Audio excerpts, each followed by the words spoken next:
welcome to the Tabletop Games blog topic discussion. Spiel des Jahres – Hobby Games for Non-Hobbyists.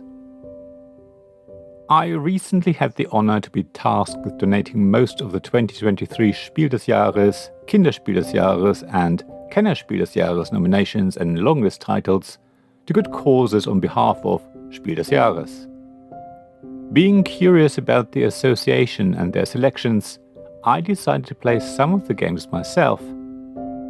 As a result, I wanted to share with you more about the Spiel des Jahres Association and how I think its goals are reflected in the games they select. Spiel des Jahres is a so-called registered association in Germany.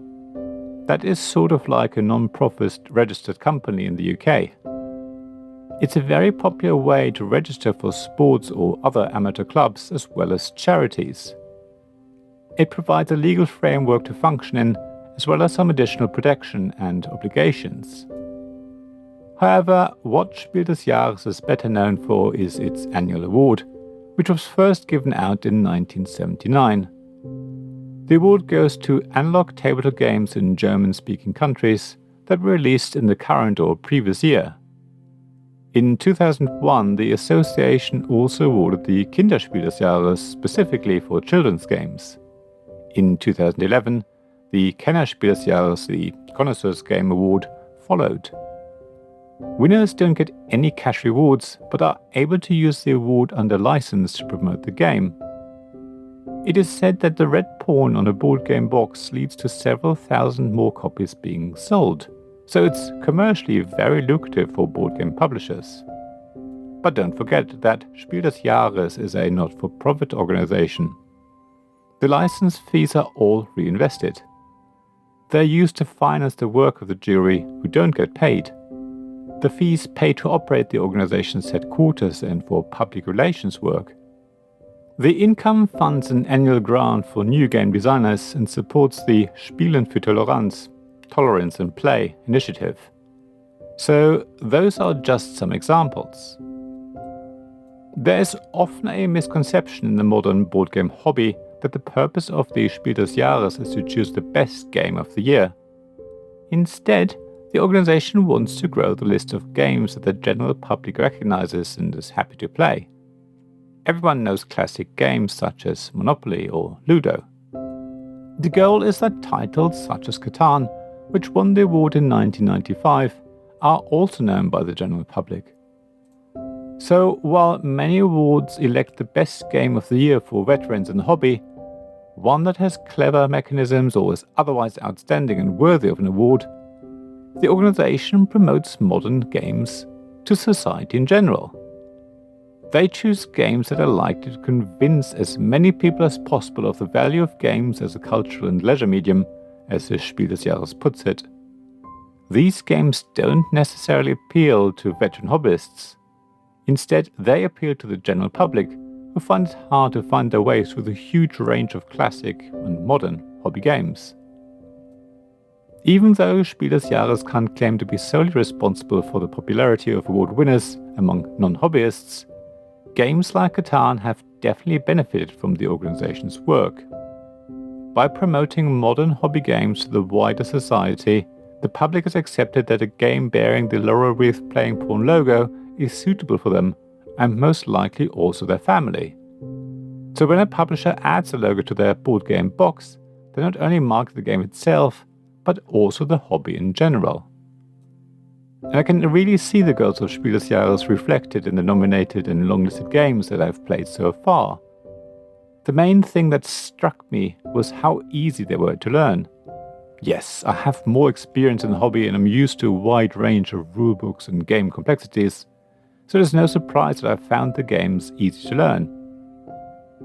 However, I still feel that I could teach pretty much all of the games to someone who at least knows Monopoly, except maybe Kennerspiel des Jahres games, which are a little harder to teach and learn. A lot of the games have very few rules. You can pretty much start playing them in maybe 10 to 20 minutes. Some games might require you to learn a few extra things during the game, but overall you can get started really quickly. That's a huge bonus.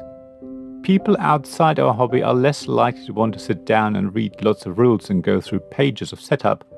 They just want to start playing. The other thing that struck me was the low complexity. As I said, the rules overhead is low, so there isn't much complexity there. Even the number of choices players have on their turn is low. That means there isn't much complexity there either. Despite all of that, the games still have a lot of depth. It's a case of simple rules leading to a large decision tree. At the same time, the limited choices avoid analysis paralysis. It is really wonderful when you pick another box from the stack of nominations and long-listed games and see that it fits the same trend of simple rules and limited choices that create a really interesting and varied game. So, no, none of the games I've played are necessarily the best game of the year in the traditional sense of other awards. Don't expect anything complex here that takes several hours to play. That's not a bad thing though. In fact, how the Spiel des Jahres chooses the games it puts forward for an award is a good thing. I'm now able to help colleagues at work or family members who have heard that I love modern games and want a game recommendation. I can trust that a game with a red pawn on the box is going to be a suitable suggestion. I also know that a blue pawn is great for families with younger kids. Even when there's someone who has a bit more experience and wants to try something more challenging, I can pick something from the list of grey pawn games.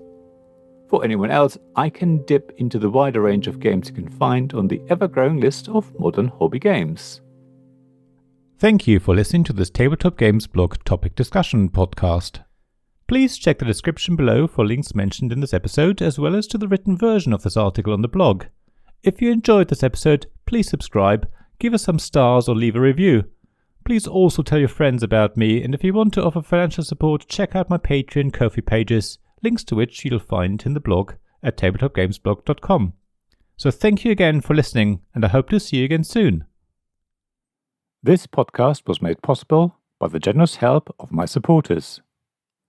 Royal Patron Sean Newman, Magic Champion John Risley, Castle Guards David Miller and James Naylor, Dice Masters Alex Bardi, Paul Grogan and Robin Kay, and Shining Lights Jacob Davis, Gavin Jones, Sarah Reed and Richard Simpson.